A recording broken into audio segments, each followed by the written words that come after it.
자, 이번 시간에는 수학책 80쪽, 81쪽 지난 시간에 비율을 배웠는데요. 이번에는 실제로 그 비율을 이용해서 비율이 사용되는 경우가 실생활에 어느 경우가 있는지 살펴보겠습니다. 자, 1번 문제 보겠습니다. 고속철도를 타고 2시간 동안 서울에서 광주까지 약 300km를 갔습니다. 고속철도가 서울에서 광주까지 가는데 걸린 시간에 대한 간 거리의 비율을 알아봅시다. 자, 여기도 중요한 말이 나오네요. 뭐가 중요하다고 했어요? 이 비와 비율에서는 뭐뭐에 대한이 가장 중요한 말이라고 했죠. 뭐뭐에 대한 앞에 있는 말이 기준량, 뒤에 있는 게 비교하는 양이라고 했습니다. 자, 서울에서 광주까지 가는데 걸린 시간이 얼마입니까? 2시간이죠. 간 거리는 몇 킬로 갔습니까? 300km를 갔죠. 자, 그러면 비율을 알아보려면 뭐부터 구해야 돼요? 뭐부터 구해야 됩니까? B부터 구해야죠. 얼마예요? 비교하는 양 300대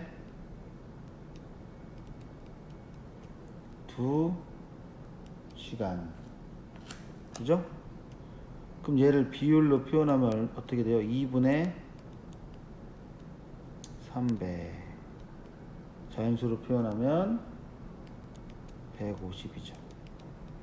그럼 이게 여러분이 아마 과학 시간에 배웠을 건데 또는 뭐 상식적으로 알고 있을 겁니다. 그럼 여기에 뭐가 생략이 됐냐면 킬로미터가 생략이 됐죠. 여긴 2시간이니까 영어로 hour, h로 표현을 합니다. 그러면 이거를 150이라고 쓰고 이거의 단위는 뭐라고 쓰냐면 그대로 킬로미터 per hour. 이게 분모고요. 이게 분자입니다. 그대로죠. 얘가 분모고 얘가 분자. 그래서 150km per hour. 그래서 이걸 우리말로 쓰면 뭐예요? 시속이라고 하죠. 시간당 얼마나 가는지 시속. 시속. 그래서 보통 자동차 계기판에 여러분 부모님들이나 뭐 자동차 버스나 이런 것들 보면 자동차 계기판이 표현되어 있죠. 그 자동차 계기판에 뭐 100, 뭐 0부터 뭐 보통 한 200 얼마까지 뭐 한 220까지 표현이 됐을 겁니다. 그래서 아빠가 자동차를 또는 뭐 버스가 자동차를 얼마나 빨리 가는지 이걸로 이 숫자로 표시가 되잖아요. 그게 보통 지금 이야기한 시속의 개념이 되겠습니다. 시속. 그래서 걸린 시간에 대한 간 거리를 시속이라고 하죠. 자, 그 다음 2번 보겠습니다. 자, 서울과 강원도의 인구와 넓이를 조사한 표래요. 두 지역의 넓이에 대한 인구의 비율을 비교해 봅시다. 여기도 중요한 말이 있죠. 뭐에 대한 그럼 기준량이 뭡니까? 지역의 넓이가 기준량이고요. 그 다음에 인구수가 비교하는 양이 되겠죠. 자, 비율은 뭐 하래요? 반올림에서 자연수로 나타내래요. 자연수로. 그럼 반올림에서 자연수로 나타내는 얘기는 뭐예요? 첫째 자리에서 소수, 첫째 자리에서 반올림하라는 얘기죠.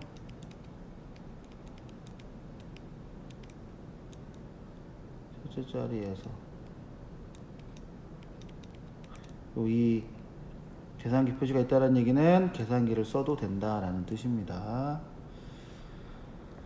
그럼 서울은 자 넓이에 대한 얘가 그럼 뭐가 되겠어요? 넓이가 기준량이 되는 거고 인구가 비교량이 되겠죠.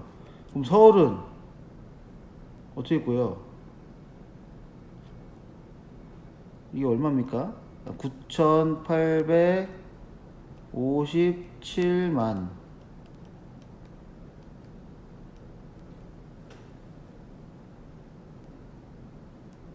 985만 7천이죠. 이게 비교하는 양이고 대 넓이는 605가 되겠죠. 강원도는요. 인구는 155만이네요. 155만 대 면적은 16,875가 되네요. 그럼 서울은 이거 나눠보면 되겠죠? 서울 나눠보면 여러분 계산기 써도 상관없습니다. 실제로 해보면 더 좋은 거고요. 실제로 나눠보면 얘가 얼마 나오냐면 16,292.5 얼마 이렇게 나와요. 얘는 실제로 나눠보면 91.8 얼마 이렇게 나와요. 그러면 서울은 소 첫째 자리에서 반올림하면 얼마예요? 16,293명이 되는 거고요. 강원도는 소 첫째 자리에서 반올림하면 92명이 되는 겁니다.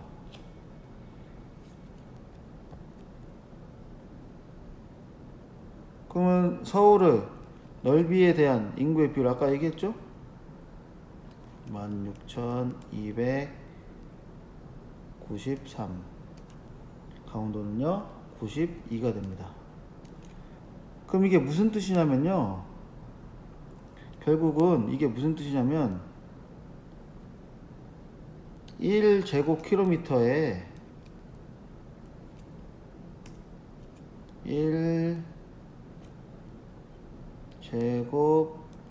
1제곱킬로미터에 서울은 16,000명이 살고요. 강원도는 92명이 산다는 얘기예요. 1제곱킬로미터의 뜻이 뭐예요? 1제곱킬로미터라는 거는 이러한 정사각형이 있다고 하면 이게 정사각형이라고 칩시다. 이 한 변의 길이가 1km인 땅의 넓이를, 정사각형 땅의 넓이를 1제곱킬로미터라고 하거든요. 어떻게 보면 되게 큰 단위죠. 그럼 1제곱킬로미터에 서울은 16,200명이 살고요. 강원도는 92명이 산대요. 그럼 어디가 더 빽빽하겠어요? 당연히 서울이 더 빽빽하겠죠. 그럼 더 밀집하다는 얘기가 더 빽빽하다는 얘기고요. 밀집했다는 얘기는 빽빽하다.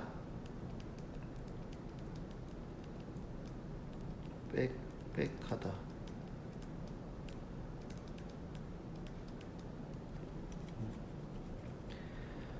그럼 빽빽한 곳은 당연히 어디겠어요? 서울이 되겠죠. 서울이 당연히 더 빽빽하고요.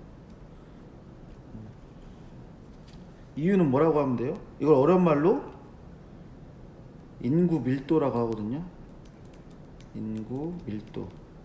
어려운 말로 인구 밀도가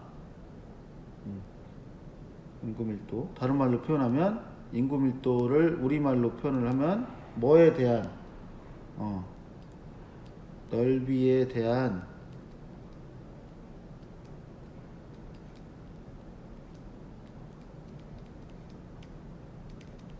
넓이에 대한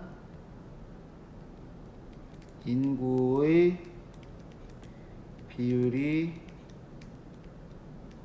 인구 밀도거든요. 넓이에 대한 인구의 비율이 더 높아서 라고 쓰면 되겠죠.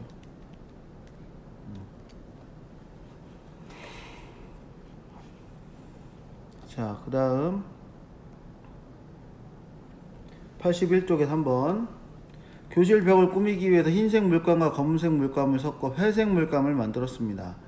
지혜는 흰색 200ml에 검은색 6ml를, 슬기는 250ml에 검은색 10ml를 섞었습니다. 누가 만든 회색 물감이 더 어두운지 비교해 봅시다. 같은 양이라면 검은색을 더 많이 쓴 게 어둡겠죠. 근데 지금 흰색과 검은색의 비가 달라요. 그죠? 그럼 첫 번째, 지혜가 만든 회색 물감보다 흰색 물감 양에 대한 자 기준량이 나와 있네요. 뭐뭐에 대한 흰색 물감이 기준량이네요. 그럼 흰색 물감 아까 얼마 썼다고 했죠? 지혜는 흰색 물감 200 썼고요. 검은색 물감 얼마 썼죠? 6 썼습니다. 그럼 뭐라고 써야 되죠? 비율을 구하려면 6대 비교량 대 기준량이니까 6대 200. 그럼 얘를 비율로 표현하면 200분의 6 약분하면 100분의 3 서술로 표현하면 0.03이 되겠죠. 그 다음에 슬기는 어떻게 될까요? 똑같이 기준량은 흰색 물감입니다. 슬기는 얼마였어요? 슬기는 250이었죠? 검은색이 얼마였죠? 10이었어요. 10. 그러면 얘는 어떻게 됩니까? 10대 250. 선생님이 지금 여기를 는으로 쓰지 않습니다. 왜냐면 지금 이게 뭐 하는 거냐면 B를 비율로 바꾸는 과정이기 때문에 서로 같은 게 아니에요. 그래서 는이 아니라 이렇게 화살표로 쓴 겁니다. 바꿨다라는 뜻이에요. 그럼 250분의 10이죠. 맞습니까?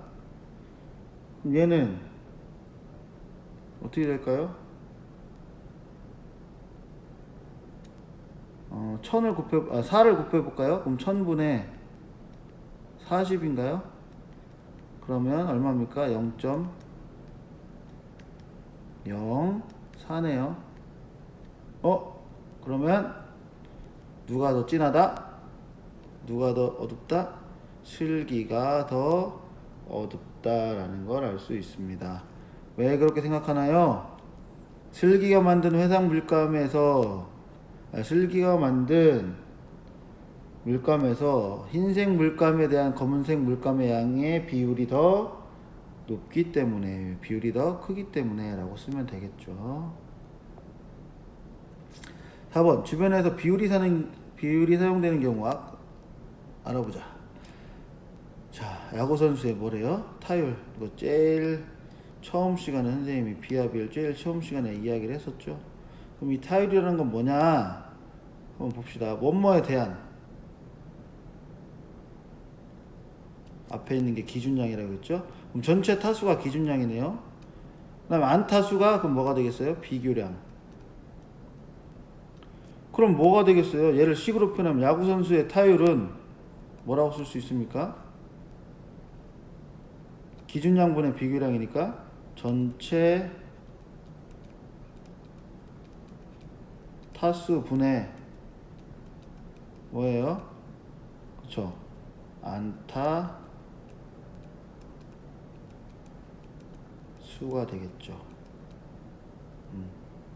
이게 타율이라고 볼 수 있습니다. 그래서 이런 타율은 우리가 100번 나가서 100번도 안타를 칠 수 없으니까 보통 1보다 작아요. 1보다 작다는 얘기는 소수로 표현이 된다는 얘기예요. 소수.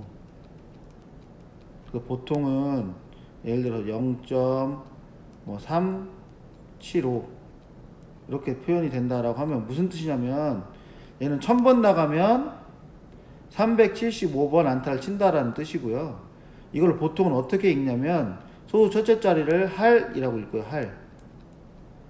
할. 둘째 자리를 푼. 그 다음에 소수 셋째 자리를 리라고 읽어요. 그래서 얘는 3할 7푼 5리. 이 선수의 타율이 3할 7푼 5리다 라고 이렇게 읽을 수 있는 겁니다. 근데 만약에 이 타율이 이거야. 그럼 뭐라고 읽으면 될까요? 그렇죠. 그냥 이할이라 없으면 안 읽는 거예요. 그럼 이렇게 돼 있어요. 그럼 뭐라고 해야 돼요? 이할 없으니까 안 읽고 이할 오리. 만약에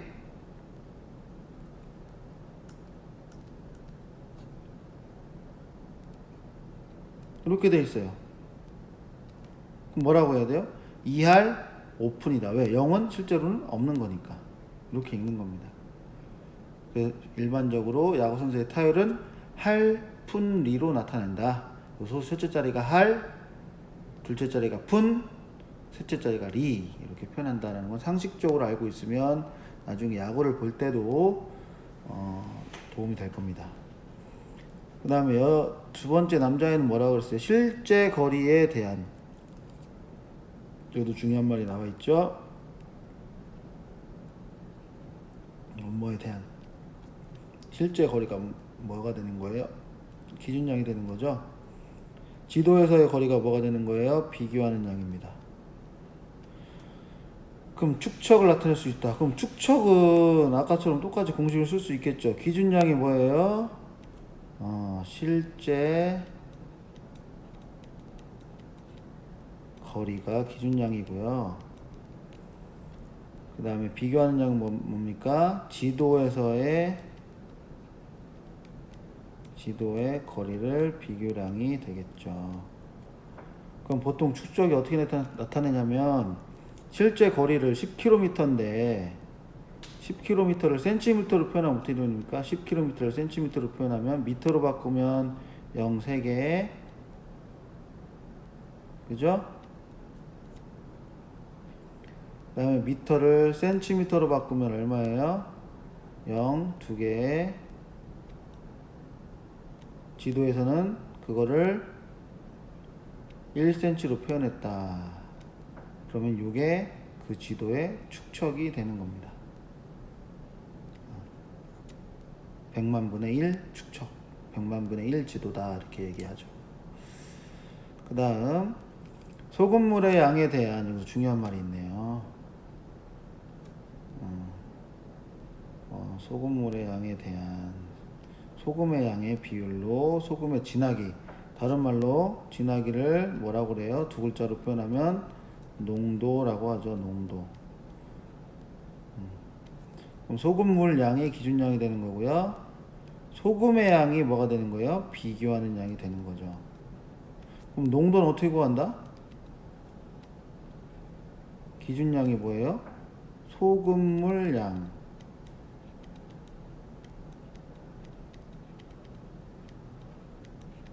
비교하는 양이 뭐예요? 순수한 소금의 양. 이렇게 하면 농도를 구할 수 있다라는 거예요. 그래서 소금물이 만약에 300g이고 그 중에 소금이 3g이 포함되어 있다라고 하면 농도는 뭐 100분의 1 농도다, 0.01 농도다 이렇게 이야기하는 겁니다. 자, 그러면 우리 수학 익힘책에 또 비율이 사용되는 다양한 경우를 해결해 볼 수 있는 문제들이 많이 있습니다. 수학 익힘책 54쪽, 55쪽을 해결해 볼게요.